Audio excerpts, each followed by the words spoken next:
പോലീസും അതോടൊപ്പം തന്നെ നമ്മുടെ എക്സൈസ് വകുപ്പും അവരും ചേർന്നിട്ട് ഇതിൻ്റെ പരിശോധനകളെല്ലാം ആദ്യമായി വെഹിക്കിൾസിനെ ഫിറ്റ്നസ് നടത്താൻ അത് മസ്റ്റാണ്.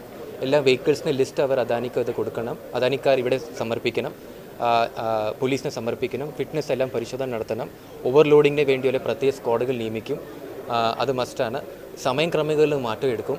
പിന്നെ ഇതിനു വേണ്ടിയുള്ള ഇപ്പം നിലവിൽ വരുന്ന റോഡിൻ്റെ കാര്യത്തിനകത്ത് പലരും നല്ല 2-3 ഓപ്ഷൻസ് വെച്ചിട്ടുണ്ട്.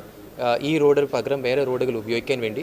അപ്പോൾ ആ ഏത് റോഡുകളാണ് അത് ട്രാഫിക് പോലീസും കൂടെ തീരുമാനിച്ചിട്ട് സെപ്പറേറ്റ് ആയിട്ട് റോഡുകൾ അവരെ ഇതിലേക്ക് മുന്നോട്ട് നിശ്ചയിക്കും.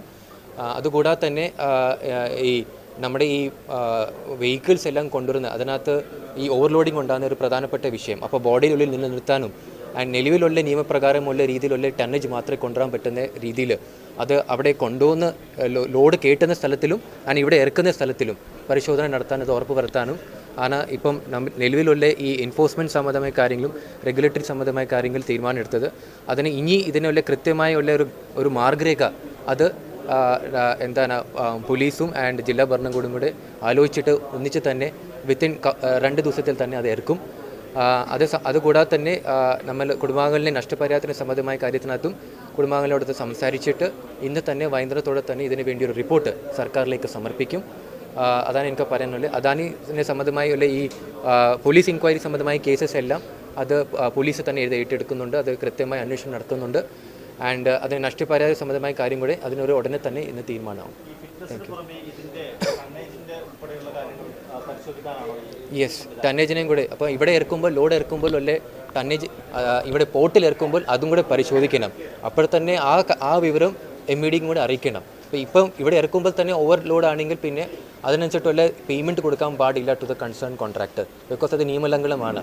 അതുപോലെ തന്നെ അവിടെ ലോഡ് കയറ്റുന്ന സ്ഥലത്ത്, ദാറ്റ് ഈസ് ഈ ക്വാറിയുടെ സ്ഥലത്തിൽ അവിടെ ഇതുപോലെ തന്നെ ഉണ്ടാകാൻ പാടില്ല. അപ്പോൾ ഇങ്ങനത്തെ ഉള്ള കാര്യങ്ങളാണ് ഒരു കൃത്യമായി മാർഗരേഖ ഒരു SOP തയ്യാറാക്കാൻ ഉദ്ദേശിക്കുന്നത്. ആ SOP ഇന്ന് ആലോചിച്ചിട്ട് നാളെ തന്നെ SOP 2 ദിവസത്തിൽ ഇറക്കാനാണ് ഉദ്ദേശിക്കുന്നത്.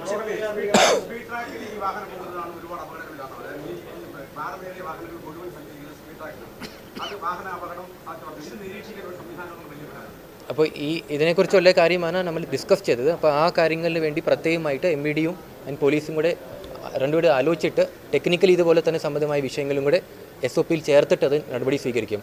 അതുമാത്രമല്ല ഡ്രൈവർമാരെ സംബന്ധിച്ചിടത്തോളം ഈ വണ്ടികൾ ഓടിക്കുന്ന ഡ്രൈവർമാർക്ക് കൂടെ പ്രത്യേകമായിട്ട് MED തന്നെ ഒരു നിരീക്ഷണവും ഒരു പരിശോധന നടത്തും, പോലീസും കൂടി നടത്തും.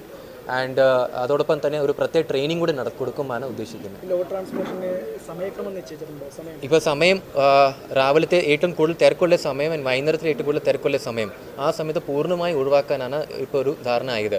അപ്പോൾ ആ സമയത്തിന് എക്സാക്ട് ടൈമിങ്സ് നമ്മൾ ഈ SOPയുടെ ഭാഗമായി ചേർക്കും. സ്വാഭാവികമായിട്ട് നമുക്ക് ഇത് തീരുമാനം നടപ്പാക്കി വരുമ്പോൾ സമയമെടുക്കും. അപ്പോൾ ആ കാര്യങ്ങളെല്ലാം മുന്നോട്ടായി റെഡിയായി ഇൻ പ്ലേസ് ആകുമ്പോൾ മാത്രമേ നമുക്കെല്ലാം ഒരു ധൈര്യത്തോടെ തന്നെ കാര്യങ്ങൾ മുന്നോട്ട് പോകാൻ പറ്റത്തുള്ളൂ.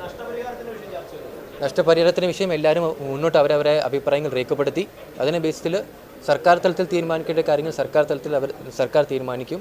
അദാനി സംബന്ധമായ കാര്യങ്ങൾ അദാനിയുടെ അടുത്തുനിന്ന് സംസാരിച്ചിട്ട് അതിനു വേണ്ടിയുള്ള കാര്യങ്ങൾ കുടുംബാംഗങ്ങൾക്ക് അറിയിക്കും. Okay, thank you.